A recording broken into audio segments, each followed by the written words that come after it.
राधे राधे। श्री कृष्ण कहते हैं, ये मत सोचो कि जिंदगी में कौन किसका है और कौन कब किसे बदल रहा है। सिर्फ इतना देखना ही आपका काम होना चाहिए कि तुम्हें वो क्या सिखा कर गया है। नजर अगर दूसरों की चीज पर हो तो अपनी चीज की कद्र खुद ब खुद कम हो जाती है। जीवन में हमेशा कुछ सहन करना सीखना चाहिए, क्योंकि कुछ कमियां तो हमारे अंदर भी है, जो उन कमियों को दूसरे लोग स्वीकार कर लेते हैं। जीवन में अगर कोई झगड़ा है तो वो है हमारी ख्वाहिशों का। आजकल लोगों की प्रवृत्ति यही है कि ना तो किसी को कम चाहिए और ना ही किसी को गम चाहिए। श्री कृष्ण ने कहा है कि इंसान की सोच का प्रभाव उसके मन पर होता है।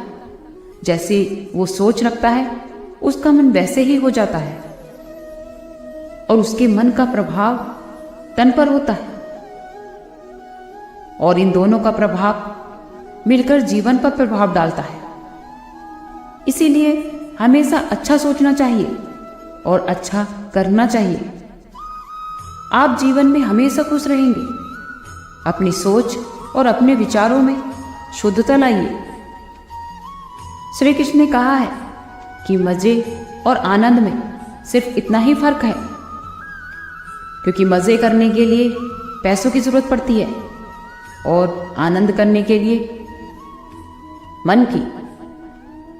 श्री कृष्ण कहते हैं कि आपके शब्दों का चुनाव ऐसा होना चाहिए कि जब कल आप क्रोध से निकलें तो आपको खुद की नजरों में ही शर्मिंदा ना होना पड़े। रिश्तों का ना होना शायद उतनी तकलीफ नहीं देता जितना कि रिश्तों के होते हुए एहसास का मर जाना। श्री कृष्ण कहते हैं कि जो लोग सच्चे होते हैं, जो अपनी मन की बात को पूर्ण सच्चाई से कहते हैं, वो लोग हमेशा दूसरों को कड़वे ही लगते हैं। जब भी आपका मन डगमगाए तो एक बार अपने माता पिता की तरफ देख लेना, करने से नहीं रुकेंगे। गुस्सा वो है जिसमें नुकसान सिर्फ और सिर्फ आप ही का होता है और फायदा हमेशा दूसरों का, क्योंकि गुस्से में उलझते भी आप ही हैं, पछताते भी आप ही हैं और बिछड़ते भी आप ही हैं। इसीलिए कुछ भी कहने और करने से पहले अपने आप पर नियंत्रण पाकर ही करें, क्योंकि क्रोध में किए गए फैसले हमेशा गलत ही होते हैं। बारिश आने से पहले चिड़िया भी अपना घोंसला तैयार कर लेती है। जब वो पक्षी होकर इतना समझदारी के साथ कार्य करती है, तो आप तो फिर भी इंसान हैं। मुसीबत आने से पहले आप भी बहुत कुछ कर सकते हैं। एक बार की बात है, एक दिन एक व्यक्ति बहुत दुखी हो जाता है और एक दिन एक बाबा उस गांव में आते हैं। तो वो व्यक्ति उन बाबा के पास अपनी समस्या लेकर जाता है और बाबा के पूछने पर बताता है और कहता है कि मैं अपनी जिंदगी से बहुत परेशान हूं। एक परेशानी जाती नहीं कि दूसरी आ जाती है। ये बात सुनकर बाबा मुस्कुराए और बोले, पुत्र, आज बहुत देर हो चुकी है और मैं तुम्हारे प्रश्न का उत्तर कल सुबह दूंगा। बाबा बोले कि क्या तुम मेरा एक छोटा सा काम करोगे? मेरे काफिले में 100 ऊँट हैं और मैं ये चाहता हूं कि आज रात तुम इनका ध्यान रखो। जब 100 के 100 ऊँट बैठ जाएंगे तो तुम भी सो जाना। ये बात कहकर महात्मा अपने तंबू में चले गए। अगले दिन सुबह को जब महात्मा उस व्यक्ति से मिले और उससे पूछा, कहो बेटा, नींद कैसी आई?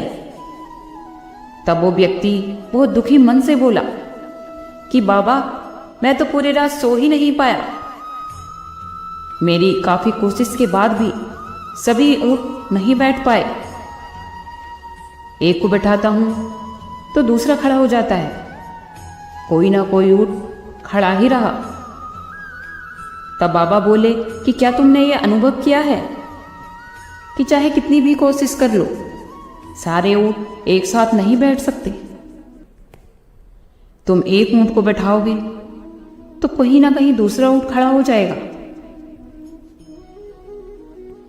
इसी कारण एक समस्या समाप्त होने के बाद दूसरी समस्या खड़ी ही हो जाती है। पुत्र, जब तक जीवन है ये समस्याएं बनी रहती हैं। आज ये है तो कल दूसरी आएगी। तब वो व्यक्ति बोलता है कि महाराज, हमें क्या करना चाहिए?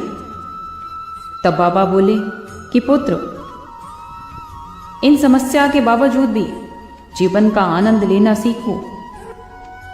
कई ऊँट तो रात होते होते खुद ही बैठ गए और कई तुम्हारे प्रयास से बैठ गए और कई तुम्हारे प्रयास करने के बाद भी नहीं बैठे। इन बातों से तुम्हें यह समझना चाहिए कि कुछ परेशानियां खुद ब खुद खत्म हो जाती हैं, कुछ हमारे प्रयास के द्वारा समाप्त हो जाती हैं और कुछ परेशानियां समय पर छोड़ देनी चाहिए। उचित समय आने पर वो समस्याएं खुद ब खुद खत्म हो जाती है। जीवन है तो समस्याएं भी रहेंगी। इसका मतलब ये नहीं है कि तुम दिन रात उन समस्याओं के लिए चिंतित रहो। समस्याओं को एक तरफ रखकर अपने जीवन का आनंद लो, चैन की नींद सो जाओ और जब उनका समय आ जाएगा वो समस्या खुद ब खुद हल हो जाएंगी। बिंदास मुस्कुराओ, क्या गम है? जिंदगी में परेशानियां किसको कम है? अच्छा या फिर बुरा, ये तो हमारा एक भ्रम है। जिंदगी का नियम ही कभी खुशी तो कभी गम है।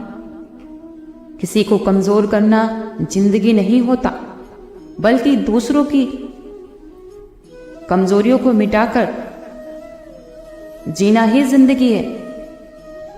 इसमें अगर उलझन नहीं होगी तो सुलझेगी कैसे?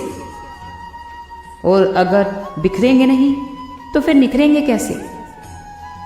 हाथ आपके ठंड में और आपका दिमाग घमंड में कभी ठीक से कार्य नहीं कर सकता। उड़ने दो मिट्टी कहां तक जाएगी? हवा का साथ छूटेगा तो जमीन पर ही तो आएगी। ये तो दुनिया है, यहां लोग मिट्टी में मिलाने के लिए ही आपको कंधों पर उठा लेते हैं।